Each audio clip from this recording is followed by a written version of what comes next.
दुपारी 12च्या दरम्यान शिर्डीतील प्रसिद्ध उद्योगपती आणि साईभक्त डॉक्टर जितेंद्र शेळके आणि त्यांच्या पत्नी यांचा नगर जिल्ह्यातील कोपरगाव तालुक्याजवळ अपघात झाला आणि त्या अपघातामध्ये त्यांची पत्नी आणि ते मयत झाले।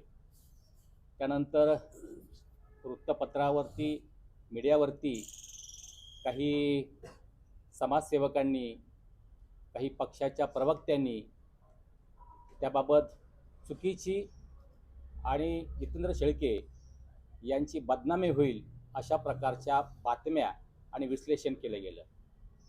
त्या संबंधानं आज आम्हाला सांगायचं वाटतं की त्यामध्ये त्यांनी सांगितलं की जितेंद्र शेळके हे शिवनिका ट्रस्टचे उपाध्यक्ष होते, ते खरात त्यांचे निकटवर्ती होते। आम्ही खरातच्या कृत्याशी कोणतेही समर्थन करत नाही, आम्ही त्याचा निषेधच करतोय।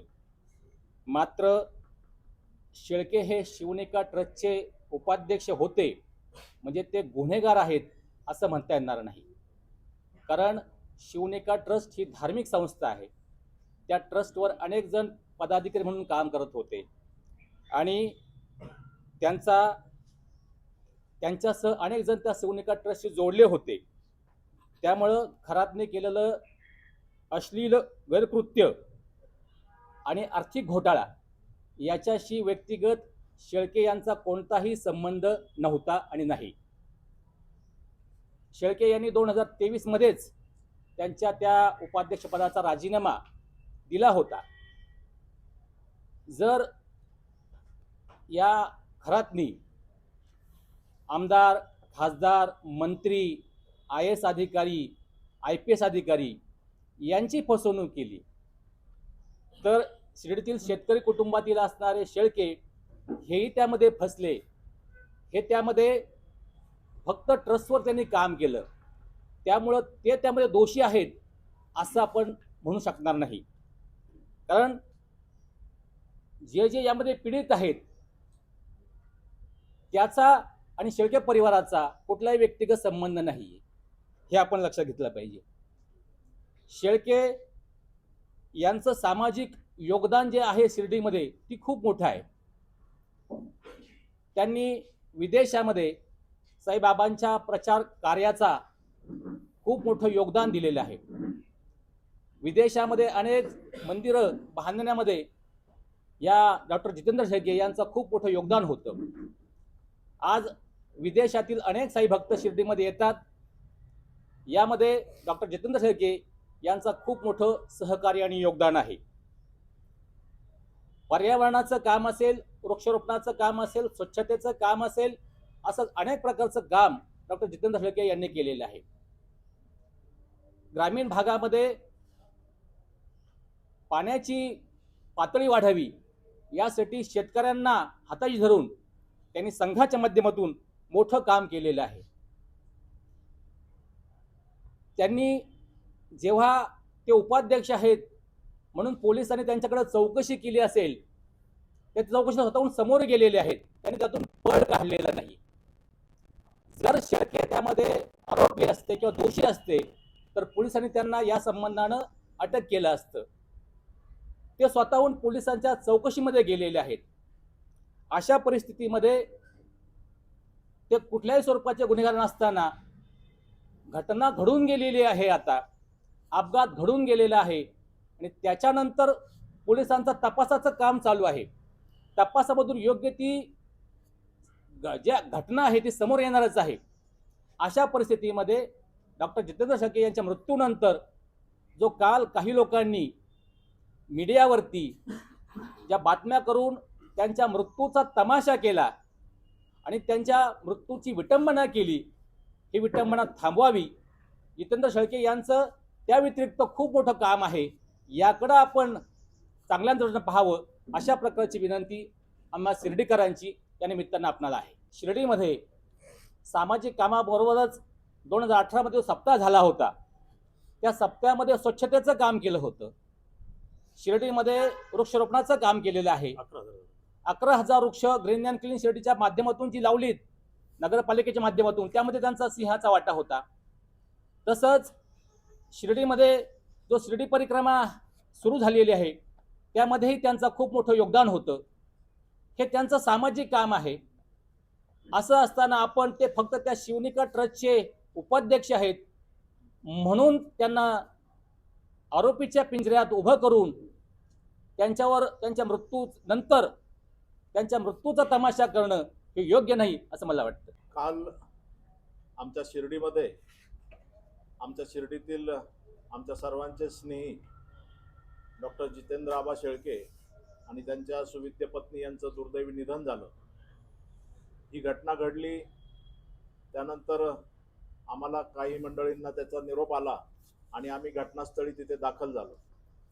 आम्ही दाखल होण्यापूर्वी त्यांच्या मुलाला दवाखान्यात हलवलं होतं. तेथील सर्व परिसरातील नागरिकांनी त्या बाबतीत खूप सहकार्य केलं. त्याबद्दल आम्ही शिर्डीकर त्यांचे सगळ्यांचे ऋणी आहोत. परंतु जितेंद्र आबा आणि वहिनींना जीवदान देता आलं नाही. त्यांना मृत्यूने गाठलं आणि ही संपूर्ण शिर्डीमध्ये शोककळा पसरली. हा संपूर्ण घटनाक्रम मीडियामध्ये समोर आला. प्रत्येक गोष्टीला दोन बाजू असतात. एक बाजू दाखवली गेली, परंतु ज्यावेळेस शिर्डीचे सर्व ग्रामस्थ एकत्र आले आणि त्या सगळ्यांनी एक भूमिका जाहीर केली की प्रोफेशन म्हणून आपण एक बाजू दाखवली, परंतु दुसरी बाजू सुद्धा ग्रामस्थ म्हणून आपण दाखवली गेली पाहिजे आणि आपण संपूर्ण ग्रामस्थ त्या गोष्टीचं मीडिया पुढे जाऊन ती समोर आणली पाहिजे. काल संध्याकाळीच या विषयावर ग्रामस्थांची चर्चा झाली आणि दुसरी बाजू सुद्धा समोर आली पाहिजे. जितेंद्र आबा शेळके हे शिर्डीतील एक प्रतिष्ठित उद्योजक होते. त्यांचं मूळ जर बघितलं तर ते शेतकरी कुटुंबातून आलेले आहेत. त्यांचा जो शेळके परिवार आहे, ज्या काही मागे घटना घडलेल्या आहेत त्या घटना न्यायप्रविष्ट आहे. मी त्याच्यावर भाष्य करणार नाही, कारण त्या घटनेचा उत्तर देण्यासाठी शेळके परिवार समर्थ आहे आणि आम्ही संपूर्ण ग्रामस्थ त्या शेळके परिवाराच्या पाठीशी समर्थपणे उभे आहोत. जितेंद्र शेळके हे पशुवैद्यकीय शिक्षण घेऊन अमेरिकेतून शिर्डीत आले. शिर्डीत आल्यानंतर त्यांनी त्यांचं सामाजिक कार्य काय आहे हे पडद्याआड राहून दाखवलेलं आहे आणि ते पडद्याआड असल्यामुळे त्यांचं सामाजिक कार्य पुढे आलं नाही किंवा ते दाखवलं गेलं नाही. आमचं शिर्डीकरांचं मत आहे की ते दाखवलं गेलं नाही. तर माझी सर्व मीडियाला विनंती आहे की एक शिर्डी ग्रामस्थ म्हणून आमच्या सर्व ग्रामस्थांची ही भूमिका आहे की जितेंद्र आबा शेळकेंची दुसरी बाजू सुद्धा समर्थपणे आपण सर्वांपुढे आणली पाहिजे आणि तीच खरी श्रद्धांजली ठरेल असं आमचं ग्रामस्थांचं मत आहे. जितेंद्र आबा शिर्डीमध्ये असताना त्यांनी शिर्डी परिक्रमा जो सगळ्यात मोठा उत्सव सुरू आहे त्या उत्सवाचे एक फाउंडर मेंबर आहेत. त्यानंतर ग्रीन अँड क्लीन शिर्डीच्या माध्यमातून जे काही काम शिर्डी आणि परिसरामध्ये चालतं त्याचे सुद्धा ते फाउंडर मेंबर आहेत. शिर्डीमध्ये जो सप्ताह झाला त्या सप्त्यामध्ये सुद्धा जितेंद्र आबा शेळके आणि त्यांचा परिवार हा संपूर्ण सक्रिय होता. शिर्डीमध्ये असणारे सर्व धार्मिक विषय, या धार्मिक विषयामध्ये सुद्धा जितेंद्र आबांचं कुटुंब आणि जितेंद्र आबा स्वतः एक पाऊल पुढे ठेवून संपूर्ण ग्रामस्थांना बरोबर घेऊन हा सगळा कामकाज त्यांचं ते पुढे नेत होते. ग्रामस्थ म्हणून आमची भूमिका आहे की जितेंद्र आबा शेळके हे शिर्डीचे जे काही सामाजिक काम चालतं त्या कामामध्ये ते एक आमच्या कुटुंबातील एक सदस्य होते. प्रत्येक कुटुंबाला असं वाटलं की आमच्या घरातील एक सदस्य आम्ही गमावलाय. इतकं जितेंद्र आबा शेळके या शिर्डीकराच्या प्रत्येक कुटुंबाशी जोडलेले होते. आज जितेंद्र आबा शेळकेंच्या बद्दल ज्या काही बातम्या प्रसारित होत आहेत तर ती एक बाजू झाली, ती न्यायप्रविष्ट असल्यामुळे आम्ही त्याच्यावर भाष्य करणार नाही.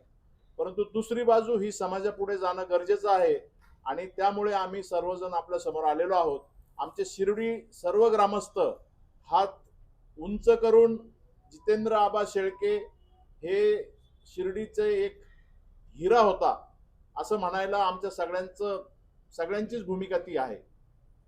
तर आपल्या संपूर्ण शिर्डी ग्रामस्थांच्या वतीने आम्ही पुन्हा एकदा प्रिंट मीडियाला आवाहन करतो की आपण जितेंद्र आबांचं जे काही सत्कर्म आहे ते सुद्धा पुढे आणलं पाहिजे आणि त्यांना न्याय दिला पाहिजे अशी आमची भूमिका आहे. अमेरिकेमध्ये साईबाबांची मंदिरं बांधण्यामध्ये त्यांनी खूप मोठं योगदान दिलेलं होतं आणि विदेशातील अनेक जे साई भक्त आहेत ते शिर्डीमध्ये येत आहेत, याचं सगळं श्रेय जितेंद्र शेळके यांना जातंय. त्यांनी साईबाबाच्या विचाराचा प्रचार आणि प्रसार यासाठी आयुष्य वेचलं होतं. ही बाजू इतरांनी समजून घेणं गरजेचं होतं आणि आपण मीडियाच्या ऑफिसमध्ये बसून त्यांच्या चारित्र्यावर काल जो घाला घातलेला आहे ते खरं खरं मनाला दुःख देणारं आणि वेदनादायी अशा प्रकारचं स्वरूप आहे. म्हणून आपणाला विनंती करतो की त्यांच्या मृत्यूनंतर त्यांच्या मृत्यूचं जे राजकारण किंवा त्यांच्या मृत्यूचा तमाशा आपण करू नये अशा प्रकारची विनंती संबंधितांना आम्ही करतो. त्या घटनेत आरोपी नाही, ते म्हटले आरोपी पण आहे आणि त्यांचं कुटुंब दोस्त आहे, असं बातमी दिली. दुसरी बाजू सुद्धा एक मांडवणं गरजेचं आहे की प्रत्यक्ष ज्यावेळेस आम्ही तिथे गेलो त्यावेळेस तिथं सरपंच होते त्या गावचे. थोड्याच वेळामध्ये ते सुद्धा येत आहेत, ते सुद्धा त्यांची बाजू मांडणार आहेत की हा अपघातच आहे. याच्यामध्ये त्यांचा एक 12 वर्षाचा मुलगा त्या गाडीमध्ये होता, त्यांच्या सुविद्य पत्नी त्या गाडीमध्ये होत्या, आबांच्या 2 मुली एक परदेशामध्ये शिक्षण घेत आहे, वडिलांचं आकस्मिक निधन झालेलं आहे, ती आता ऑन द वे आहे, या अंत्यविधीसाठी ती येत आहे, त्यांना दुसरी मुलगी आहे. आपण एक त्यांचा मुलगा आता पुण्याला रुबी हॉस्पिटल येथे ऍडमिट केलेला आहे. दुसरी बाजू सुद्धा समजून घेणं गरजेचं आहे की ही जी लहान लहान मुलं आबांची आहेत ही तुमच्या आमच्या घरामध्ये पण आहेत.